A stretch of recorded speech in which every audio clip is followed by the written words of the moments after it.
que necesitamos como personas, estamos fritos, ¿no? Porque nos podemos mejorar la nariz, sacarnos una arruga, mejorar unos bustos, hacernos ciertas refacciones, o por ahí internamente podemos hacernos cirugías para mejorar nuestra calidad de vida en salud, o por ejemplo, pero de repente por ahí, es decir, el pensamiento, que todo lo maneja la mente, tendremos que aprender a ser cirujanos propios de nuestro cerebro. Lo podemos hacer cada uno de nosotros. Y por eso invité a la doctora Graciela Lozano, a quien le agradezco. Buen día, doctora. Buen día, muchas gracias por la invitación. La doctora Graciela Lozano, ustedes la conocen, es una profesional dedicada al derecho dentro del medio, pero es decir, con una formación académica muy extensa, ¿no? Además de ser abogada, procuradora, es magíster en criminología, qué sé yo, magíster en tratamiento cognitivo, conductual, en las adicciones, en los liberados, en los presos, es decir, una gama. También hace familia, hace un montón de cosas, ¿no? Qué bien que la gente se movilice. Graciela, ¿por qué abandonaste la profesión? Bueno, es decir, ser abogada, ¿no? Sí. Me cansé. ¿Te cansaste? Me cansé. Pero ese cansancio debe ser por algo. Algo de satisfacción tiene que haber. Sí, pero conmigo misma. Yo soy muy apasionada, ¿no? Si algo que me caracteriza es que esa pasión que tengo para hacer lo que hago, ya sea porque hago un puchero, qué cosa. Trata de mirar allá enfrente, me dicen, porque es televisión. ¿Sí? Acá la cámara. En esta. Ahí. Bueno, hola a todos. Sí, ahí está. No, lo que te decía que, o sea, soy muy apasionada y esta pasión a veces te agota, que a veces no, o sea, te lleva al agotamiento. En esta búsqueda del equilibrio, esto que estaba hablando, son parte de las intervenciones, estas operaciones quirúrgicas que uno hace con uno mismo, ¿no? En esto de, primero saber quién es uno, porque eso es aparte. ¿Quién soy? ¿Qué hago? ¿Hacia dónde voy? ¿Qué estoy haciendo? Bueno, esas fueron muchas preguntas que yo me empecé a hacer en un momento. Yo digo, ¿es esto lo que a mí me gusta? Y como yo soy de esas personas que no, o sea, si tengo que hacer las empanadas, no las hago siempre igual. Siempre le agrego algo, le saco algo. Si hago lo que haga, nunca lo repito de la misma manera. Pero porque me gusta la transformación. Así como hago la transformación en mí misma y en lo que yo hago. Sí, qué buena palabra, qué buena palabra. Porque generalmente, ¿qué es lo que escuchamos? Cambios. Y los cambios no son lo mismo que las transformaciones. Claro, porque la esencia está.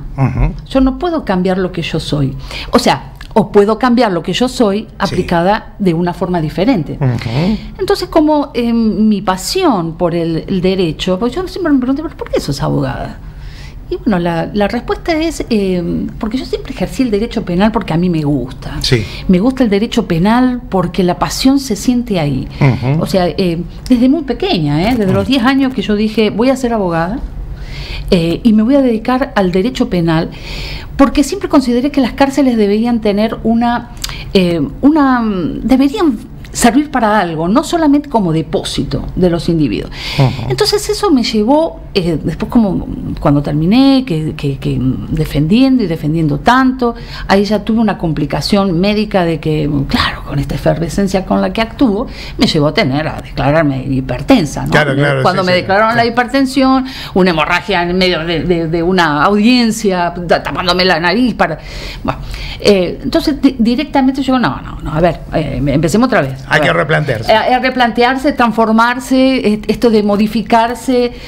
Y bueno, yo había terminado de cursar el máster de criminología, pero no había dado la tesis. Y ahí es cuando yo comienzo a preparar mi tesis, que en definitiva la presenté creo que en 2017, por ahí, 2016, 2017. Y a partir de ahí, bueno, yo la preparé, pero claro, era en la Facultad de Psicología de la Concagua. Y mi tesis fue sobre psicología, o sea, es como estudiar la carrera de psicología para poder presentarla, porque tuve muy buen resultado con la tesis, o sea, fue muy buena, me han felicitado mucho, pero por la temática. Pero la temática era que una abogada utilizaba la psicología como método de investigación. Entonces, que eso era la criminología, porque claro, justamente el nombre de la tesis mía es esto de la criminología como método de investigación criminal. Entonces, claro, pero es a partir desde lo psicológico. Y esto me llevó, porque esto va concatenado con el resto de las máster que tengo y demás, me llevó a indagar cuál es la razón del delito, qué es lo que pasa con el hombre que delinque.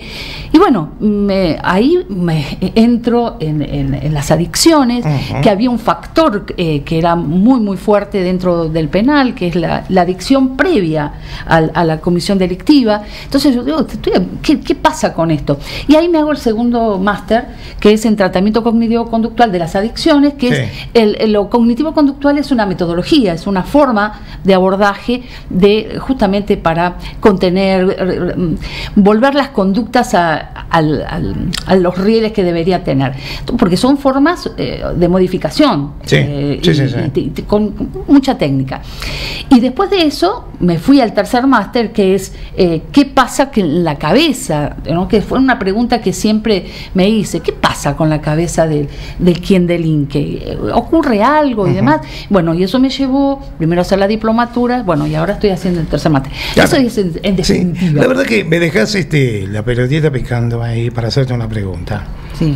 Es una gran duda que tengo, que hablas de psicología, y si vamos a estudiar la cabeza del que delinque, del que comete un hecho, vendría a ser como que hay psicología, a ver, no quiero cometer el error, pero a ver, hay psicología forense, porque sería forense estudiar. Claro, sí. Porque siempre estudiamos al muerto, ponele. Sí. La gente comúnmente dice, habla de forense, habla de que estudiar un cuerpo. El médico forense, claro, que hace la autopsia. Hace la autopsia, claro, ahí está. Yo fui de las primeras que yo me acuerdo que planteaba y solicitaba que el tribunal hiciera autopsias psicológicas. Y la autopsia psicológica no se reconoce aquí. Y la autopsia psicológica, yo la hice. No está tan loco lo mío, entonces. Psicología forense. Claro, o sea, pero son técnicas específicas de la criminología y se necesita, claro, una formación forense. Claro. Porque uno indaga sobre, o sea, uno dice, ¿cómo hacer una autopsia psicológica? Ya en un grupo internacional que no tenemos. Pero ¿cómo puede ser que un psicólogo haga una autopsia? No, pero no la hacemos del cuerpo, hacemos de la vida, de la historia, qué es lo que pasó, qué ocurrió. Porque cuando una persona, o una víctima, por eso se lo hace sobre la víctima, pero también cuando nosotros estudiamos al autor, hacemos una perfilación criminal. Vamos a ver qué es lo que ocurre. O sea, esto es para indagar, investigar qué es lo que ocurrió. Sí. Y si es capaz o no es capaz de... haberlo cometido una vez al hecho, claro, incriminarlo, o sea, es capaz de cometer un hecho del que se le está acusando, pero eso me va a dar a mí una confianza o una certeza de su autoría o no, con otras pruebas, por cierto. O sea, pero es una forma de cerrar con mayor credibilidad para el juzgador, incluso para el defensor, para la parte. Claro, porque el defensor tiene que estar convencido también. Claro, ¿no? Porque cuando hay un hecho criminal, el derecho penal, digamos, interesa a toda la sociedad. O sea, no es ajeno. Aunque no esté ejerciendo el derecho penal, uno pone la oreja, o sea, interesa. Así como a mí me interesa, sé que interesa mucho. Interesa saber, pero ¿qué pasó? Pero a mí me interesa saber qué pasó. No solamente ir a culpar sin saber qué ocurrió. Esto como es tan delicado, a mí me interesa mucho estudiar tanto a la víctima, porque antes había un recelo, a la víctima no se la toca, es que no hay que, o sea, el saber no ocupa lugar, hay que saber quién es ese autor, a ver, ¿tiene esta capacidad o no tiene la capacidad esta? para cometer el hecho que se le esté inculpando. Y la víctima no es que provocó o no provocó. ¿Qué es lo que ocurrió? ¿Qué tipo de víctima? Porque hay una ciencia que se llama victimología, que estudia a las víctimas. Y hay una enormidad de clasificaciones que te dicen qué tipo de víctima. Entonces, cuando uno ve qué tipo de criminal tengo, qué tipo de víctima tengo, y cómo se entrelaza esa pareja delictiva. Es una pareja delictiva, así se la llama dentro de las ciencias, ¿no? De la ciencia criminológica, es una pareja, un autor el que y una comete víctima. Y la víctima, porque no es cualquier víctima, y no es cualquier autor. Claro. Entonces, hay características específicas que se entrelazan. Entonces, y eso es lo que nosotros estudiamos dentro de la criminología, esa perfilación de la víctima y del victimario. Y en eso, bueno, hacemos informes, o sea, las evaluaciones específicas que hay que hacer en el caso, tanto el autor y la víctima no se le puede hacer porque murió. Por ejemplo, en el caso de una muerte, porque cuando está viva, entonces uno la indaga, ve, observa, pregunta, y entonces ahí uno saca también elementos para poder perfilar también al autor. Estamos frente a esta característica, no estamos frente a las características de este. Y eso sirve también ese estudio como para tener en cuenta para una pena a que deba claro, llevarse. Exactamente. A ver, esto cada vez más la psicología y el derecho están condenados, esto no lo digo yo, lo dicen muchos autores, están condenados a entenderse, porque un juez no puede desconocer de la psicología, y la psicología debe ser específica en estas áreas que son las forenses, así como está el médico forense, que no puede venir un médico clínico a hacer una autopsia, tiene que ser, porque hay técnicas específicas y son las técnicas que se deben aplicar para después informar sobre qué tenía el cuerpo, ¿no? El occiso. No, interesante para seguirlo conversando. Otra de las cosas que se me ocurre preguntarte también, hoy la sociedad, en relación con la justicia que estamos hablando, ¿la sociedad confía en la justicia? No. O sea, no se confía, porque cada vez, a ver, siempre tenemos dos partes. Y cuando entramos a un debate, en un debate hay varias posiciones. Y los jueces deben ser intachables para poder, para que tenga, o sea, porque esa es la idea, ¿no? O sea, que sean moralmente intachables para que y bien formados, académicamente, como para que sus decisiones traigan tranquilidad a una sociedad, al menos en distintos ámbitos. Puede llegar que acá en La Rioja no estamos, o sea, yo no estoy muy inmersa en lo que es actualmente La Rioja y el sistema penal, el sistema judicial. Pero eso es lo que se reclama en todo el mundo. O sea, la gente reclama que los jueces estén bien formados y que tengan esa certeza, esa seguridad que cuando fallan con conocimiento de causa. Claro, pero con vasto conocimiento. Claro, no, y con la experiencia. La experiencia que, sobre todo.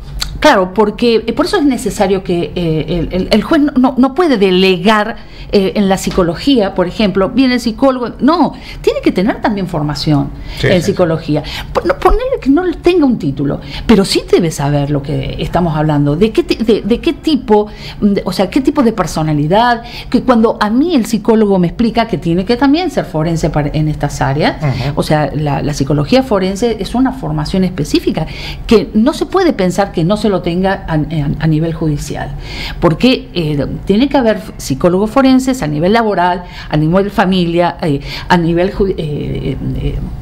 penal, que es el más específico y en donde yo más ampliamente lo que tiene estrecha relación con el delito de claro, exactamente, persona, ¿no? Entonces, porque incluso dentro del ámbito forense penal, nosotros tenemos, también hay que clasificar los forenses penitenciarios como una especialidad. Es una pena que en La Rioja no tenga esa especialización dentro de la oferta académica, porque es necesario incluso no solamente para los jueces, sino también para la función de investigación, ¿no? Lo que es la policía en la investigación, deben tener formación, porque la materia de criminología, por ejemplo, donde acá se pueden enseñar muchas técnicas, no tienen un buen plan en la universidad. Estoy en la cátedra, pero bueno, yo soy adscripta, o sea, no tengo acceso a replantear un programa, pero creo que se requiere esto para que al menos los criminalistas tengan esta formación forense en el ámbito de la investigación criminal.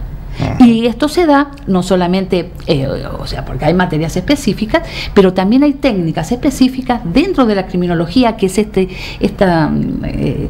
lazo que hay con la psicología, con el derecho penal, que es la criminología, porque nosotros en la criminología estudiamos al hombre frente al delito.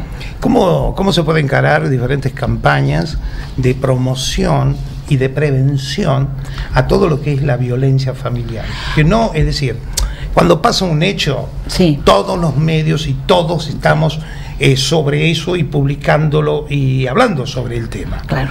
Cuando no ocurre ese espacio que hay entre un hecho y el otro, nos olvidamos. Tenemos una sociedad muy olvidadiza, medio como que está en otras cosas, y son las noticias las que son impactantes y hacen abrir la mente. Claro. Porque no hay una promoción, creo yo, permanente. Sí, justamente la criminología, su especialidad es hacer programas de prevención.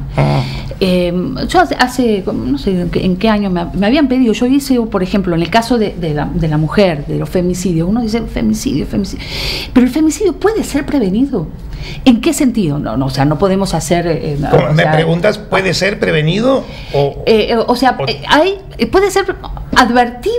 El primero y prevenido después. O sea, se puede prevenir de esta forma. Primero, la educación es sumamente importante, ¿no? Pero la persona que comete un femicidio es una persona que, por lo general, acá no hay regla 1 más 1 no es 2, porque en psicología no podemos saber cuáles son los rasgos patológicos que tiene un femicida. No es cualquier persona que es capaz de cruzar una barrera que es la vida del otro, porque yo me puedo enojar, puedo insultar.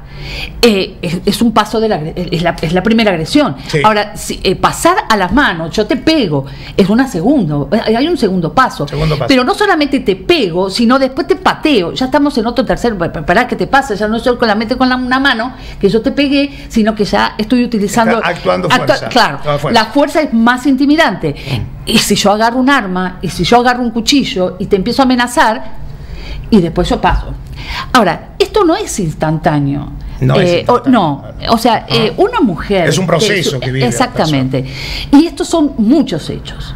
Entonces, el saber la mujer cuando hay un peligro, porque yo puedo discutir con mi pareja. Ahora, cuando mi pareja ya se va a las manos, o sea, en este proceso de violencia que tenemos un primer paso, segundo paso, tercer paso, cuatro pasos, o sea, hay una escalada de violencia, de una actitud, una conducta. Pero ¿a este tipo qué le pasa? ¿Y qué le pasa a esta víctima que no está reaccionando? No está reaccionando. ¿No? Porque supongamos que la vecina... En estas casas que tenemos, que están adosadas una a la otra, te puedo asegurar que está enterada del problema y del llanto, porque a nadie frente a la violencia actúa silenciosamente y no, debe gritar también. Entonces, si la víctima no se da cuenta, si la familia no lo advierte, si los vecinos no hablan, bueno, ahí ya estamos en una gravedad. Claro, que esto, si vamos a nivel macro, que sería esto, o sea, nosotros a través de campañas de prevención de la violencia se puede advertir. Que yo siempre digo que esto tiene que empezar, porque a mí me encanta tratar el tema, o sea, preventivamente, o sea, que es tempranamente, antes de que se produzca, y el conocimiento es lo que permite. Entonces, esa mujer que a lo mejor tiene denuncia, tiene 1, tiene 2, tiene 3, tiene 4, ahí a mí me está alertando que el autor puede llegar a a cometer, porque esto también se evalúa forensemente. Mira cómo es esto. Un psicólogo forense que advierte que, que eso tiene que estar en la fiscalía, que advierte que, bueno, Juan Pérez tiene 1, 2, 3, pero ¿qué es esto? Ahí tempranamente debe ser llamado. Y yo he desarrollado ya en el 2010 un programa de atención a los hombres violentos, obligatorio. Yo en su momento mi proyecto era justamente esto lo tengo porque está presentado en la universidad, porque alguno me va a decir, no, nosotros fuimos, no. Yo hice en el 2010 y lo he presentado en su momento en Aymogasta, y después apareció por acá mi proyecto que andaba, que es justamente el tratamiento, los talleres obligatorios a los hombres que ejercen, que ofenden a las mujeres, porque pueden ser intervenidos, se puede hacer prevención en el hombre, no solamente prevención en la mujer, en la que, ojo, abrir los ojos, no te dejes golpear, no te dejes amedrentar por la pareja, o sea, saber discernir cuando estamos frente a una violencia, que estamos frente a una amenaza, a una conducta que no es compatible con... Yo me estoy hablando mucho. No, ¿sabes qué? Que me deja, para que lo concretemos, que hablábamos de la promoción. Sí. Edad temprana hablaste, y tendría que ser, como tenemos educación sexual, tendría que también existir una gran campaña desde lo inicial sobre la violencia familiar. Sí. Sobre la violencia exactamente. Familiar. ¿Y la violencia filoparental? De esto no se habla. ¿Cómo la violencia? Filioparental. A ver. La violencia filioparental... No, me va tirando temas y ya nos quedamos cortos de tiempo. Qué increíble. Bueno, lo que pasa es que esto es de lo que no se habla. Los hijos siendo violentos con sus padres. Y eso, y hay mucho, y hay distintos tipos de violencia, porque hay violencia económica, la violencia, o sea, que te roban las cosas para después venderla, y que esto muchas veces va de la mano con el consumo, o directamente los padres no dicen nada, el padre no va a presentar una denuncia, pero a mí me está dando datos que... Tengo un llamado telefónico, Graciela. Hola, ¿qué tal? Buen día. No. Hola, bueno, muy bueno todo. ¿Vos sabés una cosa? Hay llamados telefónicos y ya vamos a tratar de salir con alguna al aire, pero es tan extenso, tan importante todo lo que vamos tocando, que me quedo con ganas. Me quedé con ganas ya con lo de la promoción, me quedé con ganas sobre la psicología forense, sobre criminología. Criminología no es lo mismo que criminalística, ¿verdad? No, son dos cosas diferentes. Ahí está. Asami, aprende a hablar. Está solo medio. Criminología no es lo mismo que criminalista. ¿Qué es criminología? La criminología es la ciencia que estudia al hombre frente al delito. ¿Y criminalística? No, se dedica directamente a estudiar a los hechos y el material que después va a ser probatorio dentro de... Puede ser un documento o puede ser un... Vos sabés que tenemos un proyecto muy lindo, el de tener una continuidad. ¿Te parece que te tengamos los días sábados? Dale. ¿En este horario? Dale. ¿Te gusta la propuesta? Me encanta. Bueno, el sábado próximo la seguimos con la doctora Graciela Lozano. Chino Nieto, vos sabés que se me ocurre pedirte un tema musical, vas a decir que Sammy está loco. Estamos en la pauta y en el próximo, El Triste se llama, José y José. ¿Sí? Gracias, enseguida volvemos. Multiplataforma.